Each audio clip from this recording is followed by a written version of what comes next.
Selamat berjumpa lagi, saudara-saudari yang dikasihi Tuhan, mengasihi Tuhan Yesus Kristus. Puji kepada Tuhan, untuk hari ini saya akan melanjutkan dari Wahyu pasal yang ke-9, mulai dengan ayat 13. Saya akan berdoa terlebih dahulu. Bapa di surga, hamba mengucap syukur. Terima kasih untuk hari ini Tuhan.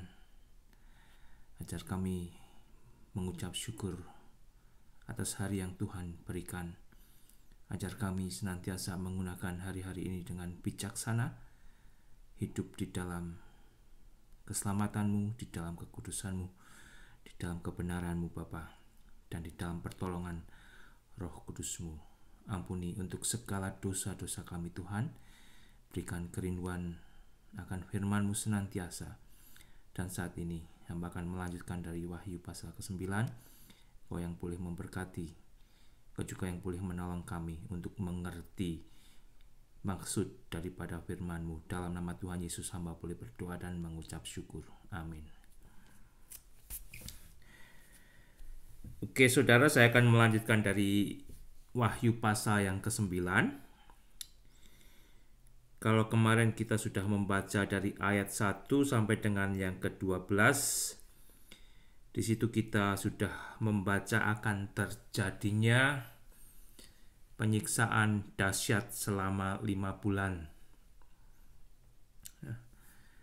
Penyiksaan dahsyat. Orang hanya disiksa selama 5 bulan, tetapi tidak dibunuh, hanya disiksa. Karena sakitnya siksaan tersebut, orang mau mati tetapi kematian melarikan diri dari mereka. Masa yang sukar kita gambarkan, tetapi kita tahu adalah masa yang begitu menyakitkan. Masa penghukuman bagi manusia yang berdosa. Mengapa sebagian dari kita masih belum mau untuk percaya kepada Allah dan diselamatkan di dalam Yesus Kristus? Karena mereka tidak percaya apa yang sudah dinubuatkan di dalam Alkitab akan benar-benar digenapi. Dan di dalam Yesus, Allah sudah memberikan keselamatan bagi manusia. Yesus itu sendiri artinya Allah yang menyelamatkan, Allah keselamatan, saudara. Dan bagaimana dengan orang-orang yang mengaku Kristen tetapi hidupnya menurut kesaksian orang lain, ya tidak ada bedanya dengan orang yang tidak Kristen. Artinya mereka juga mempraktekkan dosa, saudara.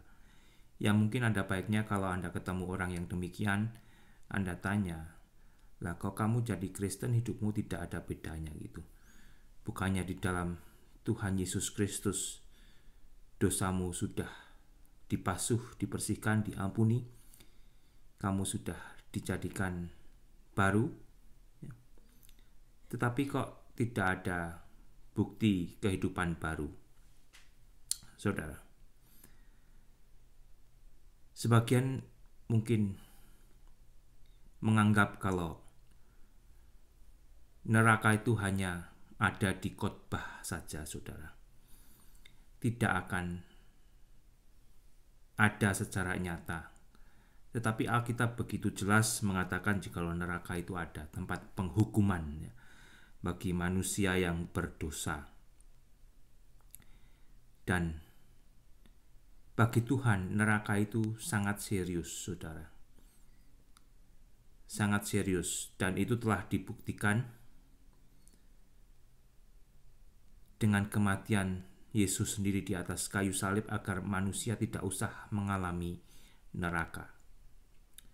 Agar manusia diampuni dosanya di dalam pengampunan Yesus Kristus. Mau menerima kasih Allah di dalam Yesus Kristus. Karena kembali neraka itu begitu menyakitkan ya. Neraka itu begitu menyakitkan, saudara ya. Kalau Anda saat ini yang mendengar orang yang sudah mengaku Kristen, hati-hati jangan bermain dengan kekristenan Anda. Karena sebagian orang merasa sudah jadi Kristen, melayani di gereja, ya, ngasih persembahan, punya kartu anggota, itu sudah cukup tanpa menunjukkan satu kehidupan baru, perubahan hidup. Saya akan membaca dari Lukas pasal yang ke-13 terlebih dahulu, saudara. Lukas pasal 13 ayat 22 demikian bunyinya. Kemudian Yesus berjalan keliling dari kota ke kota dan dari desa ke desa sambil mengajar dan meneruskan perjalanannya ke Yerusalem. Dan ada seorang yang berkata kepada Yesus, "Tuhan, sedikit sajakah orang yang diselamatkan?" Jawab Yesus kepada orang di situ, "Berjuanglah untuk masuk melalui pintu yang sesak itu. Sebab aku berkata kepadamu, banyak yang akan berusaha untuk masuk, banyak yang akan berusaha untuk masuk ke surga, tetapi tidak akan dapat. Jika tuan rumah telah bangkit dan telah menutup pintu, kamu akan berdiri di luar dan mengetok-ngetok pintu sambil berkata, 'Tuan, bukakanlah kami pintu.' Dan ia akan menjawab dan berkata kepadamu, 'Aku tidak tahu dari mana kamu datang.' Kemudian orang yang mengetok tadi berkata, maka kamu akan berkata, 'Kami telah makan dan minum di hadapanmu, dan engkau telah mengajar di jalan-jalan kota kami.' Tetapi ia berkata kepadamu, 'Aku tidak tahu dari mana kamu datang, enyahlah dari hadapanku, hai kamu sekalian yang melakukan kejahatan.'" Hai kamu sekalian yang melakukan kejahatan, jangan menyangka kamu keturunan Abraham, kamu akan masuk surga. Tidak ya. Jangan kamu menyangka kamu anak pendeta, kamu akan masuk surga. Jangan menyangka kamu sudah memiliki kartu anggota gereja, kamu akan masuk surga.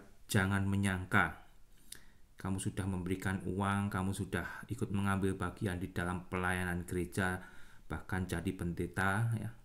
Jangan menyangka kamu akan masuk surga kalau kehidupanmu jahat di mata Tuhan. Tidak ada bukti kehidupan baru, kehidupan di dalam penebusan Yesus Kristus. Wahyu pasal ke-9 ayat 13. Lalu malaikat yang ke-6, kita sampai di malaikat yang ke-6, meniup sangkakalanya dan aku mendengar suatu suara keluar dari keempat tanduk mezbah emas di hadapan Allah, dan berkata kepada malaikat yang ke-6 yang memegang sangkakala itu, "Lepaskanlah keempat malaikat yang terikat dekat sungai besar Efrat." Jadi ada 4 malaikat yang terikat dekat sungai Efrat. Dan keempat malaikat tersebut diperintahkan untuk dilepaskan. Ayat 15, maka dilepaskanlah keempat malaikat yang telah disiapkan bagi jam dan hari, bulan dan tahun untuk membunuh sepertiga dari umat manusia. Sepertiga, saudara. Kalau di meterai keempat ya, dengan kuda dan penunggangnya diberi 1/4 dari manusia untuk dibunuh. Dan di sini kita membaca sepertiga ya.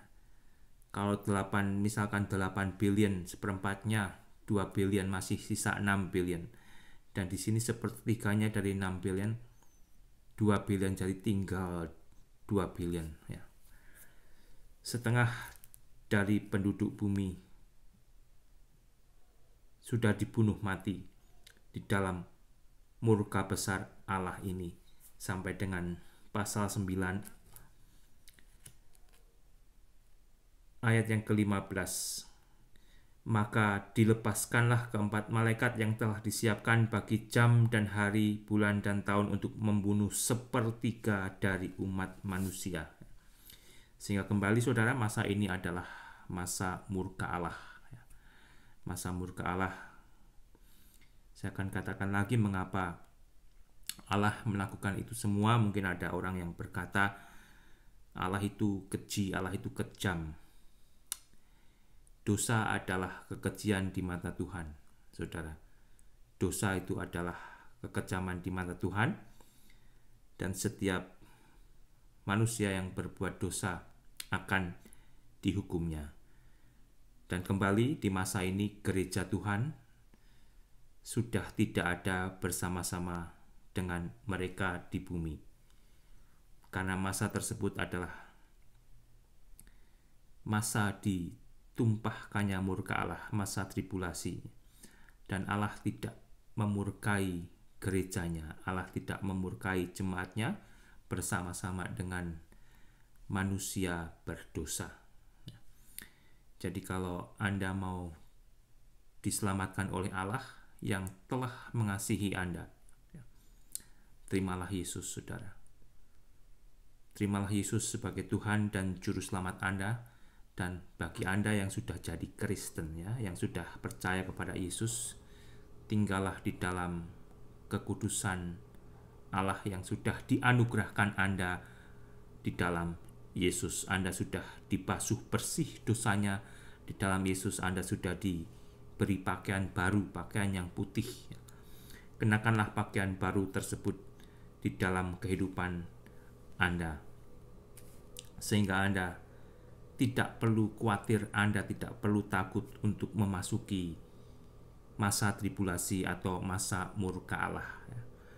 Kalau Anda ternyata luput ketika Tuhan datang nanti untuk mengangkat gerejanya, ternyata Anda adalah orang yang mengaku Kristen tapi tidak terbawa, ingatlah. Mengapa Anda tidak terbawa? Satu-satunya Anda atau saya atau kita tidak ditemukan Tuhan sebagai orang yang sudah dikuduskan Allah di dalam Yesus Kristus. Kita masih diberi kesempatan, saudara, untuk bisa bertobat di masa tribulasi, tetapi kembali, harganya adalah kematian. Kita akan dibunuh karena Yesus di masa tribulasi itu, tetapi pada akhirnya kita akan masuk surga. Sehingga saat ini, saudara, masa gereja, masa Wahyu pasal yang kedua adalah masa anugerah. Masa di mana Anda diberikan kesempatan untuk diselamatkan dari murka Allah, untuk percaya kepada Allah penyelamat, Yesus yang adalah Mesias, Kristus yang adalah Juru Selamat, yang Allah berikan kepada manusia. Saya ulang lagi dari Wahyu 9:15, maka dilepaskanlah keempat malaikat yang telah disiapkan bagi jam dan hari, bulan dan tahun untuk membunuh sepertiga dari umat manusia. Dan jumlah tentara itu ialah 20.000 laksa pasukan berkuda. Aku mendengar jumlah mereka. Jadi keempat malaikat tersebut memiliki 20.000 laksa pasukan berkuda. Maka demikianlah aku melihat dalam penglihatan ini kuda-kuda dan orang-orang yang menungganginya. Mereka memakai baju zirah, baju perang merah api dan biru dan kuning belerang warnanya. Kepala kuda-kuda itu sama seperti kepala singa, dan dari mulutnya keluar api dan asap dan belerang. Oleh ketiga malapetaka ini dibunuh sepertiga dari umat manusia, yaitu oleh api dan asap dan belerang yang keluar dari mulutnya, sebab kuasa kuda-kuda itu terdapat di dalam mulutnya dan di dalam ekornya. sebab ekornya sama seperti ular. Mereka berkepala, dan dengan kepala mereka itu mereka mendatangkan kerusakan. Tetapi manusia lain yang tidak mati oleh malapetaka itu tidak juga bertobat dari perbuatan tangan mereka. Mereka tidak berhenti menyembah roh-roh jahat dan berhala-berhala dari emas dan perak, dari tembaga, batu, kayu, yang tidak dapat melihat atau mendengar atau berjalan. Dan mereka tidak bertobat daripada pembunuhan, sihir, percabulan, dan pencurian. Luar biasa. Setelah masa siksaan yang dahsyat seperti itu, masih ada manusia lain yang tidak mau bertobat. Tidak mau bertobat, ya. Dengan deskripsi yang diberikan oleh Yohanes, saudara, tentang keempat malaikat bersama pasukan berkuda yang begitu banyak jumlahnya, ya. Orang Kristen, pendeta, pengajar Kristen berusaha memunculkan tafsiran demi tafsiran, tetapi saya kira apa yang ditulis oleh Yohanes 2000 tahun yang lalu begitu sulit untuk kita ketahui bentuk sebenarnya apa itu. Tetapi kita tahu jumlahnya banyak, jelas. Dan itu sudah disimpan, itu sudah disiapkan, diperuntukkan untuk masa yang khusus. Tuhan penuh dengan ketepatan, ya, presisi. Apa yang sudah difirmankan akan tiba dan akan digenapi pada waktunya.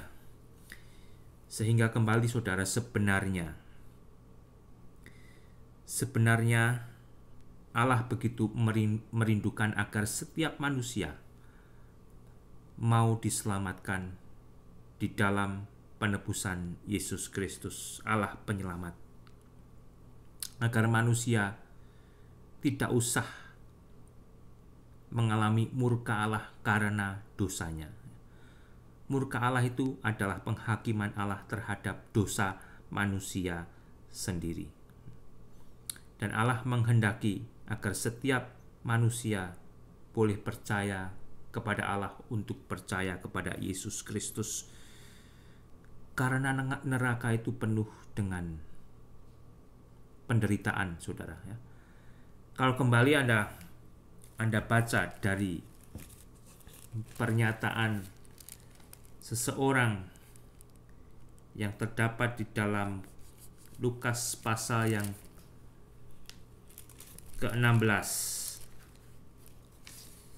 Lukas pasal ke-16 ayat 24. Dalam kisah orang kaya dan Lazarus si pengemis, orang kaya tersebut berseru kepada Abraham. Lalu ia berseru, katanya, "Bapa Abraham, kasihanilah aku." Dia minta dikasihani, saudara. "Suruhlah Lazarus supaya ia mencelupkan ujung jarinya ke dalam air dan menyejukkan lidahku, sebab aku sangat kesakitan dalam nyala api ini." Sebab orang kaya tersebut sangat kesakitan dalam nyala apinya. Tuhan Yesus di satu sisi berkata, sangat sukar bagi orang kaya untuk masuk surga, saudara. Bukan berarti orang kaya tidak bisa masuk surga. Orang kaya yang mengandalkan Tuhan dalam hidupnya, menyerahkan hidupnya kepada Tuhan, dia pasti bisa masuk surga. Tetapi kalau orang kaya yang ternyata mengandalkan kekayaannya menggantikan Tuhan, ya seperti ini tidak bisa masuk surga. Dan di sini, ini belum neraka, saudara. Ini baru penampungan sementara yang sampai hari ini masih terus diisi tempat itu. Tempat itu adalah tempat yang penuh penderitaan. Perkataan si orang kaya ini adalah wakil dari betapa banyaknya jumlah jiwa yang telah mati dan disimpan di tempat ini. Sekali lagi saya baca.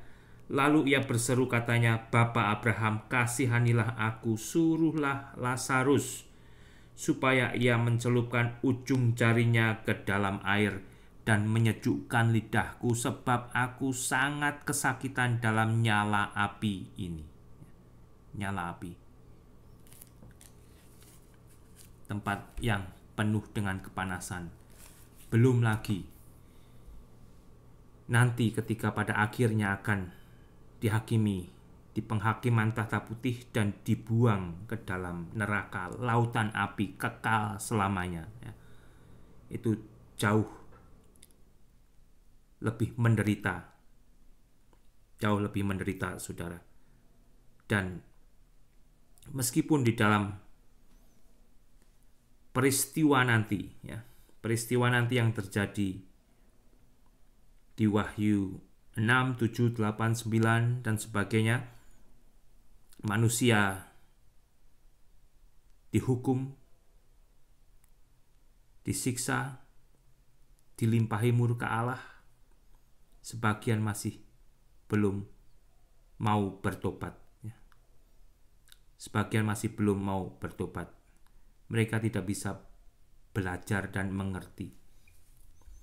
5 bulan penyiksaan itu sebetulnya masih ada kesempatan bagi mereka untuk bertobat, daripada nanti di dalam kedegilan hatinya mereka harus mengalami murka Allah, penghakiman kekal, kematian kekal yang sebenarnya, saudara, ya, neraka itu disediakan untuk iblis dan malaikatnya.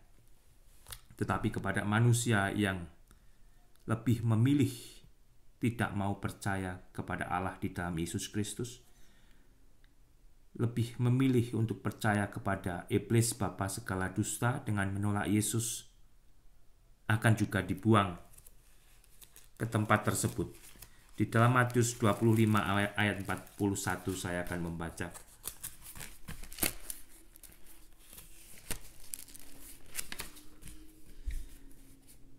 Dan ia akan berkata juga kepada mereka yang di sebelah kirinya, enyahlah dari hadapanku, hai kamu orang-orang terkutuk, enyahlah ke dalam api yang kekal, ke dalam neraka yang telah sedia untuk iblis dan malaikat-malaikatnya. Kembali, sebetulnya neraka ini disediakan untuk iblis dan malaikat-malaikatnya. Setiap manusia dirindukan Allah untuk mau diselamatkan di dalam Yesus Kristus, sehingga tidak usah dihukum bersama iblis dan malaikat-malaikatnya. Sehingga kembali, saudara, kalau Anda sudah jadi Kristen, beritakanlah keselamatan Allah di dalam Yesus Kristus, agar keluarga Anda, saudara Anda, teman Anda, dan manusia yang lain juga tidak usah mengalami murka Allah yang tidak bisa kita bayangkan. Tidak bisa kita bayangkan betapa menderitanya mereka yang sudah mati dan sementara disimpan saat ini di tempat pembuangan tersebut, dan yang pada akhirnya akan dibuang selama-lamanya, dihukum di dalam neraka, saudara. Mengapa kita juga dipanggil untuk menginjili, memberitakan Injil Yesus Kristus? Karena keselamatan surga itu adalah satu hal yang serius, neraka itu adalah satu hal yang serius, saudara, ya.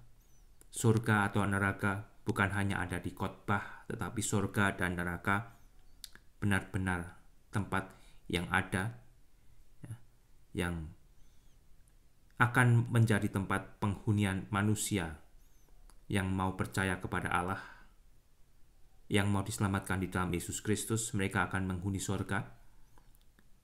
Dan yang menolak Yesus, menolak Mesias, mereka akan menghuni neraka. Dan sebagian yang telah terlebih dahulu mati percaya kepada Mesias, kepada Yesus Kristus, mereka juga sudah tahu menikmati surga. Dan mereka yang sudah mati menolak Yesus Kristus, mereka juga sudah tahu menikmati neraka yang akan pada akhirnya dibuang di tempat yang disebut danau api untuk selamanya, saudara. Itu serius sekali, ya. Itu serius sekali. Dan ketika Tuhan sudah menyelamatkan kita, biarlah kita juga boleh tinggal di dalam kekudusan Tuhan. Jangan bermain-main dengan dosa. Jangan kira mata Tuhan tidak bisa melihat perbuatan Anda saat ini. Jangan kira mata Tuhan tidak bisa melihat perbuatan saya saat ini. Jauhkan diri Anda dari dosa, karena dosa itu adalah kekejian bagi Tuhan. Dosa itu adalah hal yang sangat serius bagi Allah. Oleh karena itu Allah telah memberikan Yesus untuk mati di atas kayu salib, agar manusia beroleh jalan untuk diselamatkan, diampuni dosanya di dalam Yesus Kristus. Tuhan memberkati.